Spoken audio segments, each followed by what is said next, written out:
Hello, I'm Cynthia from the Specialized Center for Stuttering, and I'm here with Stephen Greene. Hi, Stephen.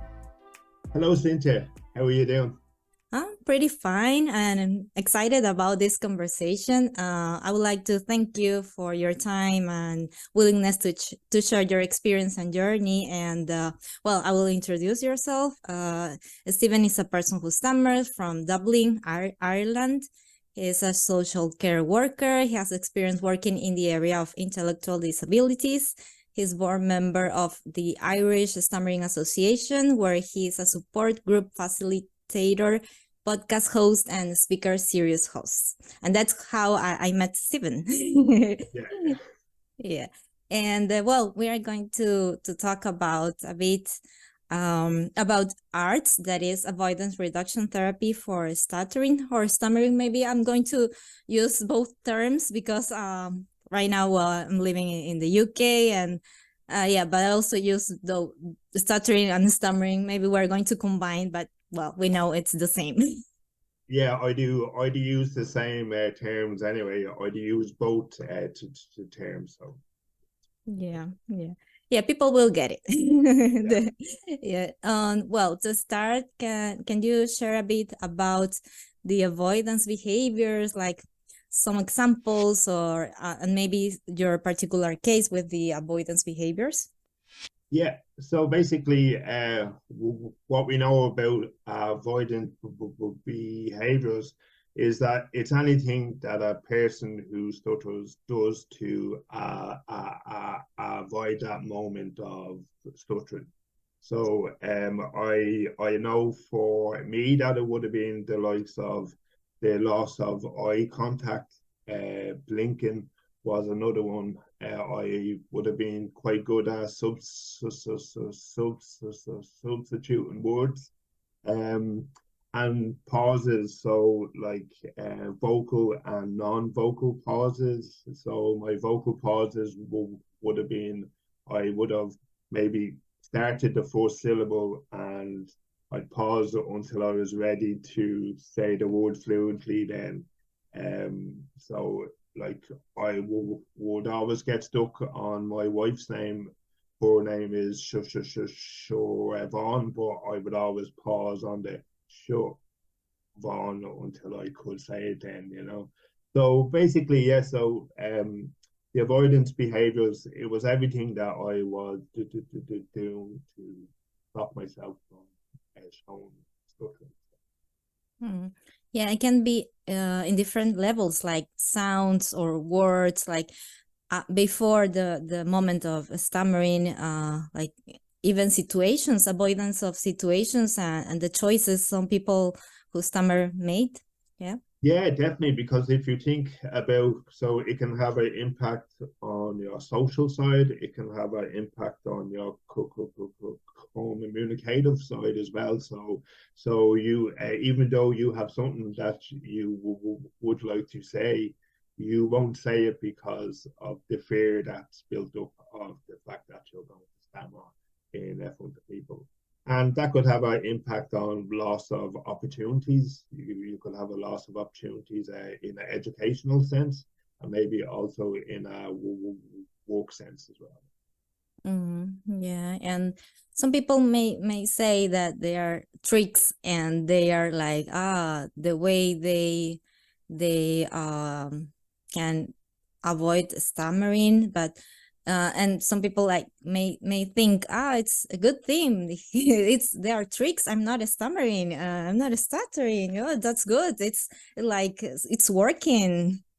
Yeah, but is it really working though? Because it might work for a small period of time, and then what can happen then is that is just this added clutter that gets added to your stuttering pattern then. So like so so you're just adding all of these tricks and avoidances onto your kind of stuttering pattern that could be clean and it could be struggle free. So basically, the avoidance just leads to more struggle. And so, what we understand by struggle is everything we do to not stutter. and then that struggle causes more physical tension when it comes to your stuttering. But it's also the stuff that's people don't see, the stuff that's under the surface. It's the struggle with identity. It's the feelings of like shame and embarrassment, and you end up kind of living life nearly not to the full. Like you end up living life on the sidelines. Then really. Yeah. So you mentioned that can like help in short term, but then the person is like trying to find other ways, and they are like adding more behaviors in the moment or before the moment of stuttering or stammering, and I can like increase the tension and the struggle. Yeah, I think it can be like a vicious cycle. Like there's a struggle, I feel ashamed or embarrassed in the thoughts, and then more struggle, so it can be kind of tricky. Yeah, it can be a vicious cycle that you feel. So you feel that there's nothing that you can do then just to help. But then there is stuff that you can do. But I think in the moment, maybe it feels like you can feel a little lost because of the struggle and the cycle that you see. Yeah, and can it start like since the person is like very small, like in school age or preschool age children, maybe because of the reactions they get from people, like some faces, some like feeling their words. So it's like the concealment like starts from very young age, and can be hard to change that pattern. Yeah. Yeah, definitely. Because I think for me, it maybe started at an early age as well. Because I remember going to school, and this is quite common for people who stutter. So when you have to speak up in front of class and you start stuttering, then and you kind of maybe you block or you have that struggle, like you just don't want to feel different to everyone else, so you will do anything you can do to stop that moment of stuttering from happening. So yeah, you can see that it can start from an early age, and it just adds on and adds on. Yeah, so it would be very different if the 90% of people stutter. Yeah, no one would maybe have that struggle. Yeah, because it would be okay for everyone. Yeah. Yeah, like it's okay. So if you hear maybe a child starting stuttering at the start, you will generally hear some pretty easy stuttering that is struggle free. It's maybe when the child maybe picks up a listener reaction to the stuttering, what can change the child to try and stop that then. So, so yeah.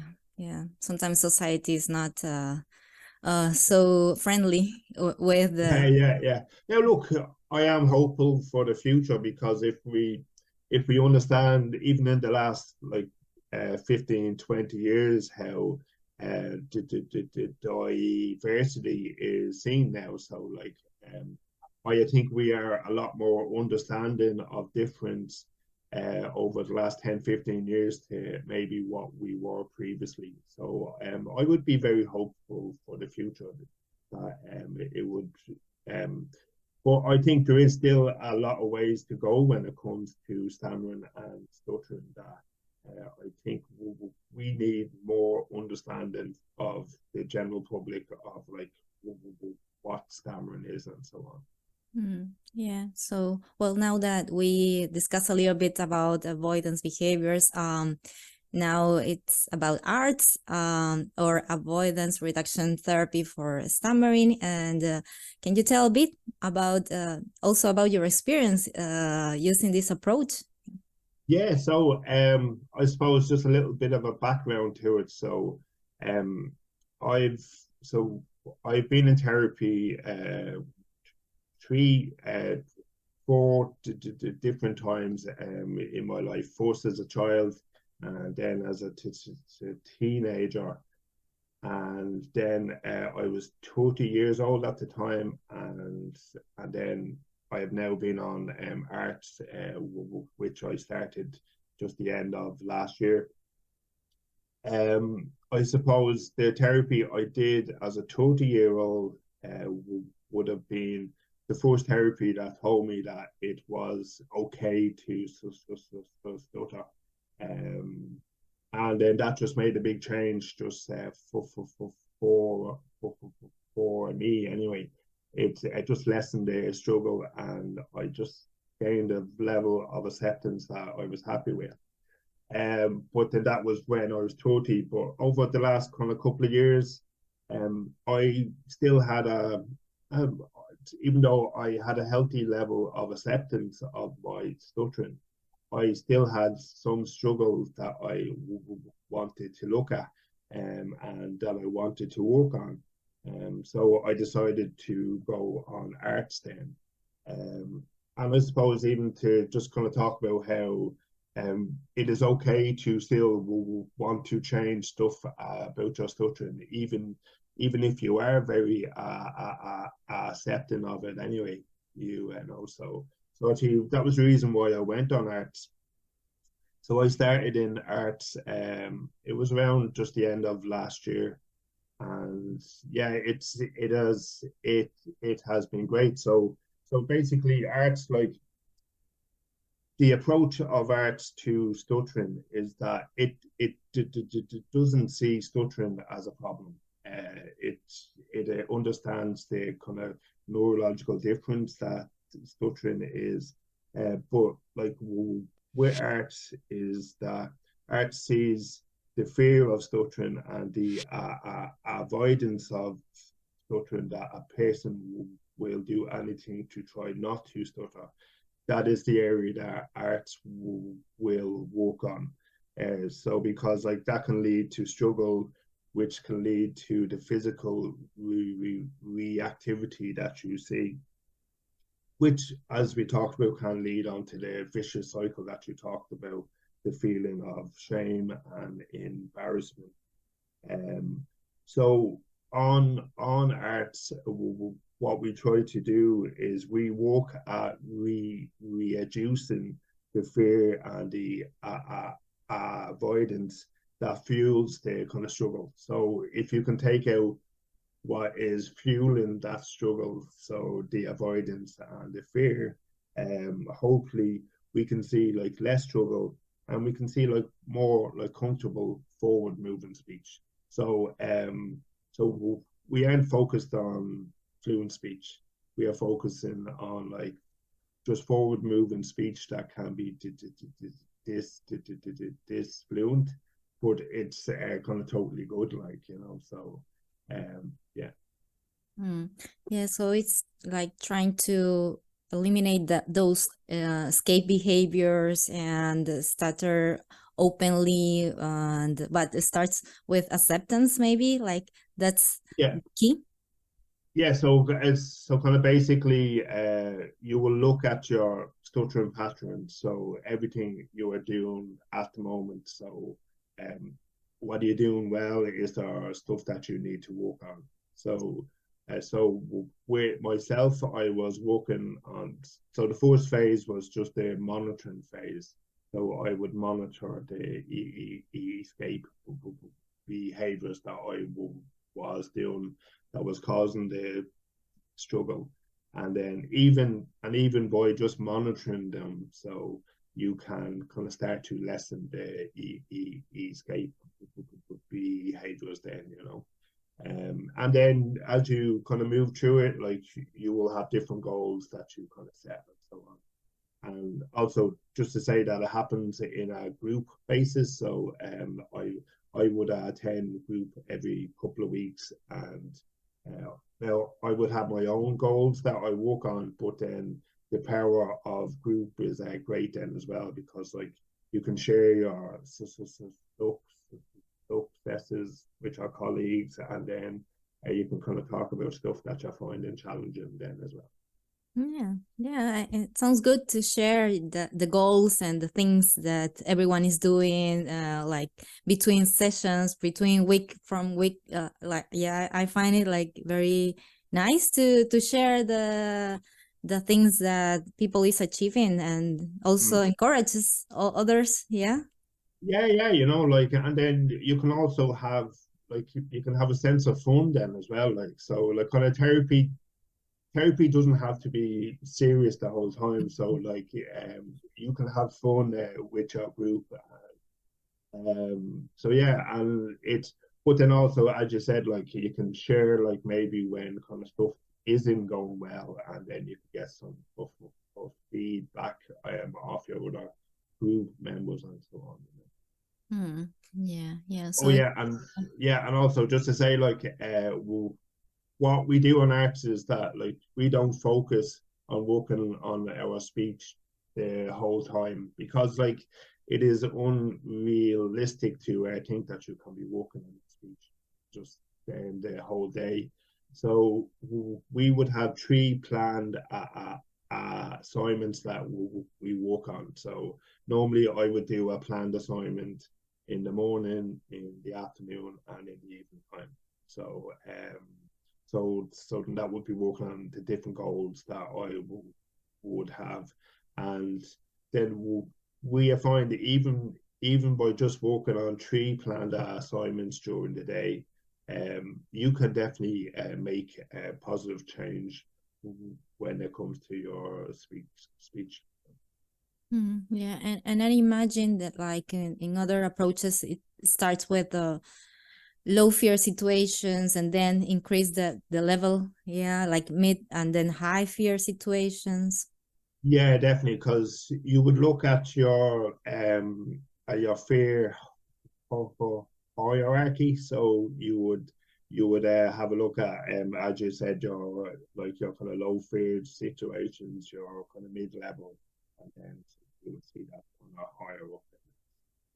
Yeah, because I think it's individualized for you it could be different. Yeah, low fear for you is like a different, like mid fear or high fear for someone. Yeah, because if you think because there's people at different stages of their journey with stuttering, so like even though because I would have a very healthy level of acceptance of my stuttering, so it's more working on. I know for me, it's kind of more working on stuff that's a lot kind of habit based, like so that stuff has been ingrained into me over the years when it comes to my avoidance behavior. So Mm. And when you started the arts approach, how was it like? You were like trying to fight with your behaviors, your avoidance behaviors, and then it was like an internal fight inside you. yeah, it was funny when I started because I would have had an assessment with Vivian Siskin, who is the who is the kind of lead of arts, so Vivian and her associates. So I would have done my assessment with Vivian, and she was able to pick up on stuff that I didn't even know that I was doing. Like it was stuff that was so ingrained into my stuttering pattern. So I think the challenge was actually just getting in, getting into that monitoring phase. So being able to pick up on the stuff that was doing. Yeah, Yeah, and it was a bit difficult. yeah, yeah, I believe it's like a temptation to go back to the safe place. Yeah, say of Yeah, behaviors. yeah, because like even though even though we can have struggle, maybe we have had that struggle for so many years that Mm. that feels like, as you said, maybe that feels a little more safe than just letting this sort of happen because it can be quite scary trying to give up that sense of control. Cynthia, like, you know, that is a big thing that is maybe keeping the struggle in places that we try to keep controlling stuttering. Yeah, I was reading about the 7 dirty words: fluency and control. Yeah, yeah, yeah. Yeah. Well, yeah, because look, if you if we kind of look at what is valued on art, so like so art values comfortable this fluency over fluent speech. So uh and I suppose the reason why is that one like a person who stutters cannot choose to be fluent, but we can choose to eliminate struggle behavior. So because I know personally for me that the more I tried to be fluent, you would see more struggle happen. Mm. So yeah, so I suppose like on art, we value comfortable this fluency over fluent speech. Also, we aren't thinking about the quantity of this fluency. So actually, we don't count the kind of stutters that we are doing. We are more like look at the quality of this fluencies. So kind of we look at are they comfortable? Does it interfere with how we are communicating? So kind of rather than counting these fluencies, we more look at the quality of these fluencies that are happening. And the last thing, actually, what you talked about there, the letting go of control, rather than trying to control the speech or trying to. So, because like I suppose you asked a question, should stuttering be controlled? Like, you know what I mean? Because when you think about control, it implies that we need to repress stuttering. You know that we need to keep it under the surface. That we need to stop the real stuttering from happening. Then, right? And then what does that lead to? Does it lead to more struggle, or even struggling with the sense of identity as a person who stutters?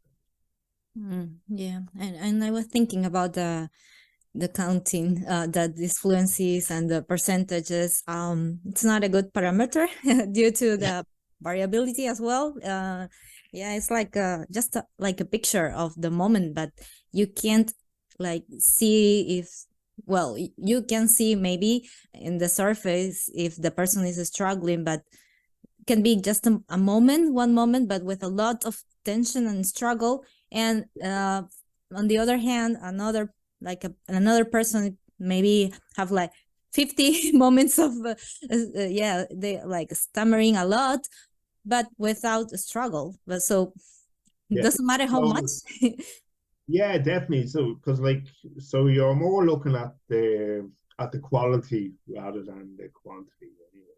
You know, like is there speech? Is there much struggle there?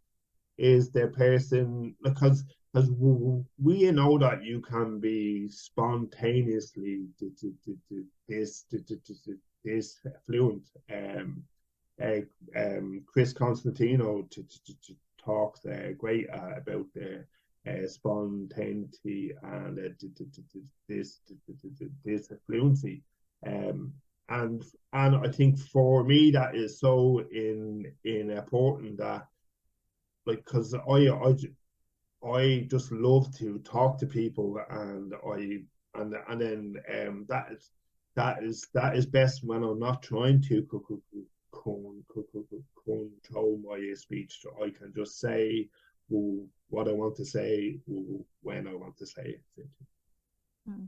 Yeah, so it's arts. It's like about doing, like Oh action yeah. oriented. Yeah. Yeah, no, art is all about doing Vivian and the other clinicians are, it is all about kind of putting the work in as well, and like just staying on your assignments, and just kind of getting the work done. But there's also the understanding then that this can be hard. So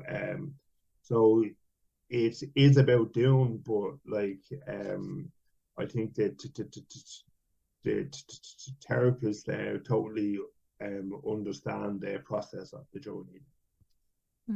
Yeah, it can be challenging if the environment is not a good one. Maybe someone is in the process of this art approach. Maybe, and I imagine that maybe that person goes to a store and then is trying to like approach the situation and avoid those kind of behaviors that used to do before, but then can get a reaction or I don't know. Yes, so it can be tricky sometimes. Yeah, definitely. It actually can be tricky, but I suppose even some of the assignments that we work on in arts is we can work on in avoiding that shame. So like we will work on that shame, but like we are doing it on our terms rather than it happening to us. We are the ones that are choosing to kind of feel that shame and to understand the whole process of it. Yeah. So like we are doing it in a safe way, but yet we get to experience these feelings that have maybe been on the inside for kind of such a long. And then you kind of learn it's the self advocacy skills then as well. Anyway, essentially. Yeah, it's a journey, and Yeah. yes, like planning to feel shame and planning to feel embarrassed. Yes, like you go with that on your mind. Like I'm planning to feel that. Yeah, because like I can give you an example. So so there, one of my assignments in arts was because one of the things from my past was I would have felt a lot of shame from like not being able to from I was struggling on my wife's name. So so Yvonne, and um so I had planned an assignment where I had to struggle on her name and to feel that, but to understand it then as well, to kind of understand that like this doesn't have to hurt me, and I can openly stutter on her name now and not feel them moments of shame, and to be able to change it then.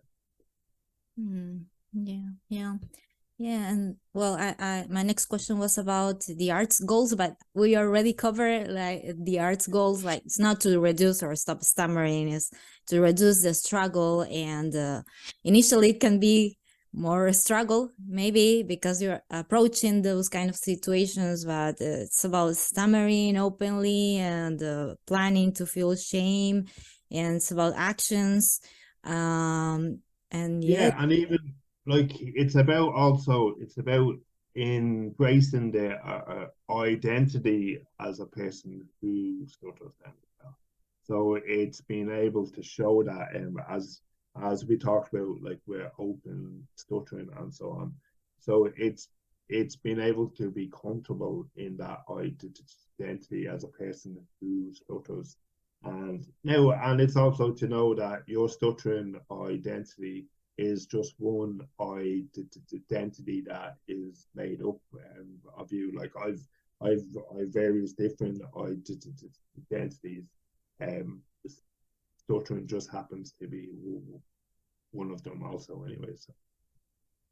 Yeah, and also to find joy in communication. Yeah, sometimes the people. Yeah, Yeah. yeah, definitely, because like and to joy, yeah, and to kind of find that joy and to understand that you can still have that joy and be this fluent, like, you know, so like that you don't have to be fluent to find that joy in communication.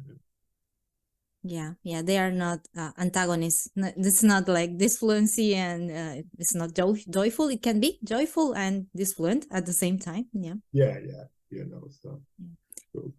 Yeah, and I don't know if there's like a final thought or a message to finish the conversation. Yeah, I suppose, look, I think it's to put the value on stuttering. So it's to recognize that stuttering is something that doesn't have to be hidden, it doesn't have to be so repressed. And to recognize that, like, when we show stuttering, when we are open about stuttering, we can take the struggle out of it, and we can